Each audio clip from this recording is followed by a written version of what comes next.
Kelly, that's right.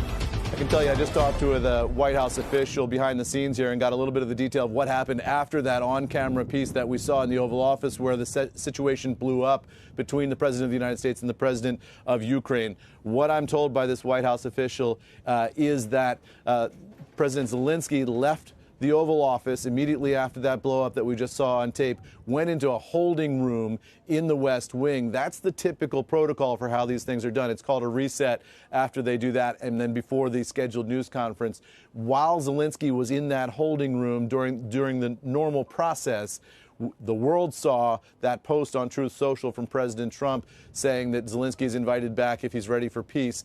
After that, that's when I'm told that Michael Waltz, the National Security Advisor, and Secretary of State Marco Rubio went into the hold room with Zelenskyy to tell him that the afternoon was now over and that he needed to leave the White House. That was the end of the day as far as the White House was concerned. We don't know exactly what was said or how that was conveyed, but we know that it was the National Security Advisor Waltz and the Secretary of State Rubio who spoke directly to Zelenskyy in that hold room. And then we saw Zelenskyy leaving the White House in that very rushed exit that we saw play out on live television. I can also tell you that the White House official was asked by reporters whether or not this was a setup today, whether or not the president and the vice president went into this determined to provoke Zelenskyy, to provoke an incident in order to break up this relationship.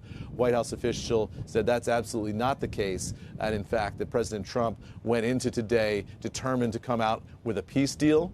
Now we don't have a peace deal, we don't have a minerals deal, we don't have much of a relationship between the United States and Ukraine. But that's a little bit of the color behind the scenes of how things unfolded after that live television piece, Kelly. Eamon, for those who saw the clip, so Secretary of State Rubio was sitting to Vance's left during this entire exchange, never said a word, did not say anything. So what did he then say and do afterwards?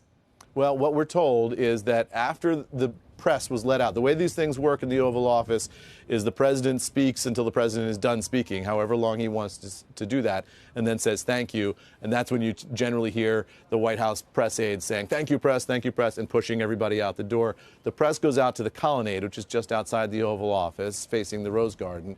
And then those people who are left in the room, generally the protocol is that the foreign head of state will be brought to a holding room inside the West Wing. That's what happened here after that. We don't know what was said in the Oval Office after the press left, but Zelenskyy went to that holding room to do what they call a reset, which is just the standard way these things are done.